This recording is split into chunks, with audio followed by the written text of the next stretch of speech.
हमारा टॉपिक है factors affecting aquatic plants और हाइड्रोफाइट्स।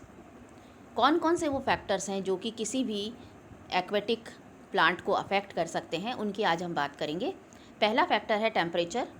तापमान को अगर आप देखें तो किसी भी वाटर बॉडी का अगर आप तापमान को देखेंगे तो वो ना तो जल्दी से बढ़ता है, यानी ना तो जल्दी से वो वाटर बॉडी गर्म होती है, ना ही वो जल्दी से ठंडी हो पाती है। तो हम समझ सकते हैं कि तापमान जो है वो ज़्यादा ड्रास्टिक उस पर चेंज नहीं लाता प्लांट्स पर, एक्वेटिक प्लांट्स पर, लेकिन तापमान ज़रूरी है या वो इन्फ्लुएंस कर सकता है जो पौधों की वेरियस मेटाबॉलिक एक्टिविटीज़ होती हैं, क्योंकि टेम्परेचर जो है वो न्यूट्रिएंट और ऑक्सीजन लेवल को अफेक्ट कर सकता है। पानी में जो न्यूट्रिएंट्स अवेलेबल होते हैं या ऑक्सीजन लेवल होता है, तो टेम्परेचर का इतना ही रोल है किसी भी एक्वेटिक बॉडी के लिए, वो ज़्यादा उसको ड्रास्टिकली अफेक्ट नहीं करता। दूसरा जो इसका फैक्टर है that is light intensity. So light intensity जो है किसी भी वाटर बॉडी की, वो वेरी करती है उसकी डेप्थ के साथ में। जैसे जैसे डीपर जाते हैं उसमें और गहरे में जाते हैं तो लाइट इंटेंसिटी कम होती चली जाती है। साथ ही लाइट इंटेंसिटी सस्पेंडेड पार्टिकल्स से, पॉल्यूटेंट से, फाइटोप्लैंक्टन, जूप्लैंक्टन्स, इनके द्वारा भी जो पानी है वो बहुत ज़्यादा टर्बिड हो जाता है और लाइट उतनी ज़्यादा पेनिट्रेट नहीं कर पाती उस वाटर बॉडी में। तीसरा जो फैक्टर है that is osmotic concentration of water.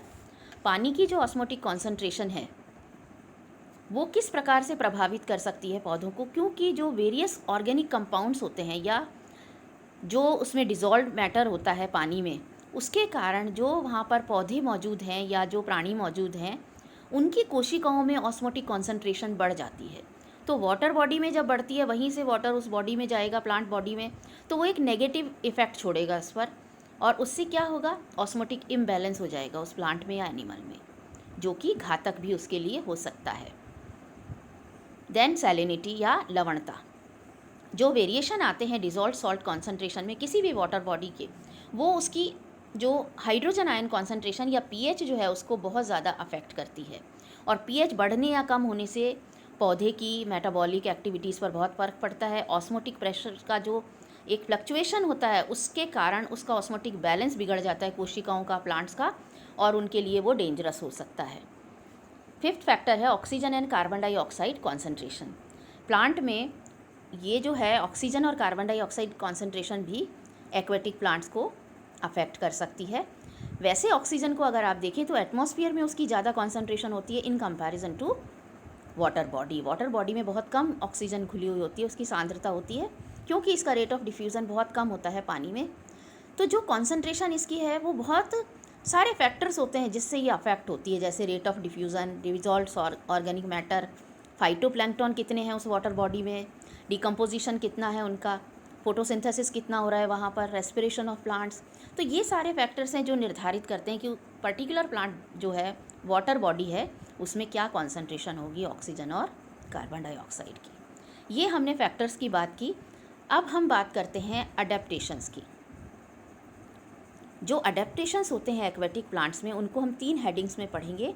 Morphological adaptations के अंतर्गत हम उसका आकारिकीय अनुकूलन देखेंगे। एनाटॉमिकल अडेप्टेशंस में हम उसके शारीरिकी अनुकूलनों को पढ़ेंगे, और फिजियोलॉजिकल अडेप्टेशंस में क्या क्या फिजियोलॉजी में चेंज होता है किसी भी एक्वेटिक प्लांट में, उसके बारे में बात करेंगे। तो आज हम बात करते हैं मॉर्फोलॉजिकल अडेप्टेशंस की। एक पौधा जो होता है, चाहे वो एक्वेटिक हो या मीज़ोफाइट हो, हाइड्रोफाइट हो या ज़ीरोफाइट हो, कोई भी हो, उसके 3 भागों की हम बात करते हैं, रूट, स्टेम और लीफ की। तो यहाँ जो अनुकूलन पाया जाता है जड़ों में, एक एक्वेटिक प्लांट में या हाइड्रोफाइट में, तो आप पाएंगे जड़ों का क्या काम होता है, पानी को एब्जॉर्ब करना और पूरे पौधे को पहुँचाना। यहाँ पर पानी प्लेंटी है, बहुत ज़्यादा मात्रा में मौजूद है, तो निश्चित रूप से यहाँ पर जड़ें जो होंगी वो लेस डिवेलप्ड होंगी, रूट हेयर्स बहुत कम होंगे, जो एब्जॉर्प्शन है क्योंकि वो हो रहा है आसानी से पानी से, तो इन्हें ज़रूरत नहीं है पानी को एब्जॉर्ब करने की। तो जो रूट्स का प्राइमरी काम होता है एब्जॉर्प्शन का, वो यहाँ पर नहीं है, ये इनके लिए सेकेंडरी इंपॉर्टेंस का है। तो ये बात आपको समझ में आ गई होगी कि जड़ें जो होती हैं वो क्यों कम डेवलप्ड होती हैं इनमें। पर जड़ें कई और तरीके से भी यहाँ पर आपको देखने को मिलेंगी। जैसे अगर आप वुल्फिया को देखें तो वुल्फिया पौधे में आप पाएंगे बिल्कुल फ्री फ्लोटिंग वो पौधा है और उसमें कहीं कोई जड़ें नहीं हैं। लेकिन साल्विनिया में जो है उसमें आप देखिए, ये जो है लटकी हुई लीफ, ये पत्ती है, लेकिन ये पत्ती क्या काम कर रही है, जड़ का काम कर रही है। ट्रापा को आप देखिए, ट्रापा में जो जड़ें हैं वो जड़ों का यहाँ पर एब्जॉर्प्शन का काम खत्म हो चुका है क्योंकि प्लेंटी ऑफ वाटर है वाटर बॉडी में, तो उसने यहाँ पर एसिमिलेशन का काम शुरू कर दिया है, अर्थात स्वांगीकरण का, या यहाँ पर फोटोसिंथेसिस हो रहा है, जड़ें हरी हो गई हैं। कुछ पौधों में आप देखेंगे रूट हेयर्स कम्प्लीटली एब्सेंट होते हैं, लेकिन लेमना में आप देखेंगे है रूट्स प्रेजेंट और वो बैलेंसिंग और उसको जमाए रखने का काम करती हैं। कुछ और ऐसे पौधे हैं जिनमें आप देखेंगे कि एडनॉर्मल एडवेंटिशियस रूट्स प्रेजेंट हैं, साथ में उनके फ्लोटिंग रूट्स भी हैं। तो ये दोनों प्रकार की रूट्स हैं। फ्लोटिंग रूट्स जो होती हैं वो नेगेटिवली जियोट्रॉपिक होती हैं।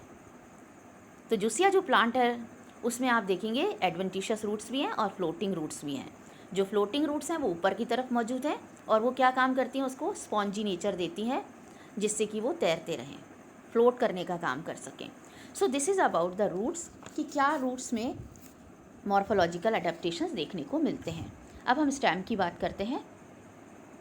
जो स्टेम होता है एक्वेटिक प्लांट्स का, वो जो सबमर्ज्ड स्टेम्स होते हैं उनमें आप पाएंगे, जैसे हाइड्रला या पोटामॉजिटॉन में जो पूरी तरह निमग्न होते हैं पौधे, उनका जो तना होता है वो बहुत लंबा होगा, स्लैंडर होगा, स्पॉन्जी होगा, फ्लेक्सिबल होगा, यानी काफ़ी ज़्यादा लचीला होगा। जो फ्री फ्लोटिंग फॉर्म्स होती हैं लाइक अजोला होता है, उसमें जो होता है, जो तना होता है वो राइजोम में चेंज हो जाता है और वो हॉरिजॉन्टली यानी क्षैतिज रूप से वाटर सरफेस के ऊपर तैरता रहता है। अगर आइकॉर्निया की बात करें तो उसमें तना जो होता है वो थिक होता है, शॉर्ट होता है, स्टोलनिफेरस होता है एंड स्पॉन्जी होता है। जो नीलंबो और निम्फिया होता है जिनमें की फ्लोटिंग लीव्स होती हैं, उनमें भी तना जो होता है वो राइजोम होता है, यानी प्रकंद के रूप में होता है मौजूद। जो ये पौधे होते हैं इनमें प्रकंद के द्वारा भी वेजिटेटिव रिप्रोडक्शन भी पाया जाता है, जैसे runners, stolons, stem, root, tubers, ये सारी चीज़ें उसके वेजिटेटिव प्रोपोगेशन के या रिप्रोडक्शन के काम में आती हैं। तो ये बात हुई कि मॉर्फोलॉजिकल अडेप्टेशंस में स्टेम कैसा हो जाता है, जो कि दिखता है बाहर से, आकारिकी क्या उसमें चेंजेस आते हैं, और हमने रूट को देखा कि उसमें क्या आकारिकी अनुकूलन पाए जाते हैं। अब हम लीव्स की बात करते हैं। जो लीव्स होती हैं वो अगर आप सबमर्ज्ड उनको देखेंगे, जो सबमर्ज्ड पौधे होते हैं, डूबे हुए जो पौधे होते हैं, उनमें जो लीफ होगी वो रिबन टाइप की हो जाती हैं, जैसे वेलिस्नेरिया में। कुछ में सेरेटोफिल्लम में थ्रेड लाइक हो जाती हैं, धागे की जैसी। अगर अजोला की बात करें तो उसमें बहुत ज़्यादा हासित होती हैं और छोटी होती हैं, रिड्यूस्ड एंड स्मॉल होती हैं। निम्फिया में आप देखेंगे ब्रॉड फ्लोटिंग वैक्सी लेयर्ड होती हैं लीफ, चौड़ी होंगी, तैरती हुई होंगी और उनके ऊपर मोम की परत सी होगी वैक्स की। टाइफा में बहुत थिक पत्तियाँ होती हैं। कुछ में आप देखेंगे पत्तियाँ प्रेजेंट ही नहीं होती हैं, और कुछ में जो पत्तियाँ होती हैं वो 2 प्रकार की पत्तियाँ होती हैं और 2 प्रकार की, more than 1 type of leaf वहाँ प्रेजेंट है। तो ऐसे उसको कहते हैं पौधे को हेट्रोफिलस प्लांट। तो हेट्रोफिली एक ऐसा फिनोमिना है जिसमें एक्वेटिक प्लांट में 2 प्रकार की पत्तियाँ पाई जाती हैं। इसमें 2 प्रकार के भाग पाए जाते हैं पौधे में। एक भाग होता है निमग्न भाग, सबमर्ज्ड, दूसरा होता है फ्लोटिंग। जो सबमर्ज्ड पार्ट होता है उसमें जो पत्ती होती है वो रिबन शेप की होती है और थोड़ी उसमें हाईली डिसेक्टेड आपको मिलेगा, रिबन शेप होगा, लीनियर होगा। जबकि जो तैरती हुई पत्ती होगी वो एमरजेंट जो होगी लीफ बाहर की तरफ निकली हुई निर्गत, वो होगी चौड़ी, सर्कुलर और स्लाइटली लोब्ड। तो ये 2 प्रकार के जो उसके एक तरह के हैबिटेट हो गए कि एक पूरी तरह से पानी में डूबा हुआ हिस्सा, एक तैरता हुआ हिस्सा। तो दोनों प्रकार की जो इसमें पत्तियां पाई जाती हैं ये हेट्रोफिली है। अब इसकी सिग्निफिकेंस क्या है हेट्रोफिली की? हेट्रोफिली क्या फ़ायदा देती है इसको, या इसका महत्व क्या है? जब उसमें 2 प्रकार की पत्ती मौजूद हैं और ऊपर की तरफ जो है वो चौड़ी पत्ती है, वो एक्टिवली ट्रांसपिरेशन करती है और ट्रांसपिरेशन करके उसका हाइड्रोस्टैटिक जो प्रेशर होता है उसको रेगुलेट कर लेती है। नीचे वाली जो पत्तियाँ होती हैं वो कटी फटी होती हैं, उनमें लैमिना बड़ा नहीं होता, तो वो ट्रांसपिरेशन को क्वांटिटेटिवली रिड्यूस कर देती हैं, कम कर देती हैं। जो ऊपर की सरफेस पर चौड़ी पत्तियाँ होती हैं वो उसको शेडो दे देती हैं, तो उसको ज़्यादा ट्रांसपिरेशन की ज़रूरत नहीं पड़ती नीचे की पत्तियों को। तो जो एम्फीबियस प्लांट्स होते हैं उनमें आप देखेंगे जो सिंपल मीजोफिटिक फीचर रखते हैं, जैसे टफ पत्तियाँ होंगी उनकी, जैसे और मीजोफाइट्स होते हैं। सो this is about the leaf of hydrophytes. उनमें क्या क्या मॉर्फोलॉजिकल अडेप्टेशंस हो सकते हैं। फिर अगर हम पॉलिनेशन की बात करें तो पॉलिनेशन डिस्पर्सल, क्योंकि ये पानी में पाए जाते हैं तो नेचुरली इनके सीड्स और फ्रूट्स जो होते हैं वो बहुत हल्के होते हैं और हल्के होने के साथ साथ ये तैरते रहते हैं सरफेस के ऊपर और आसानी से उनमें बहुत सारा संख्या भी उनकी बहुत होती है, तो वो पॉलिनेशन और डिस्पर्सल आसानी से कर पाते हैं। वेजिटेटिव रिप्रोडक्शन इसमें फ्रैगमेंट्स के थ्रू होता है। जो ऑर्डिनरी शूट्स होते हैं वो टूट टूट के गिर जाते हैं, उनके कई टुकड़े, और विखंडन के द्वारा वो नए पौधे को जन्म दे देते हैं। कुछ पौधों में ऐसा होता है डोरमेंट बड्स के कारण उसमें रिप्रोडक्शन हो जाता है वेजिटेटिव, जैसे एल्गी वगैरह को अगर आप देखें तो उसमें जू स्पोर्स और नॉन मोटाइल स्पोर्स के थ्रू जनन हो जाता है।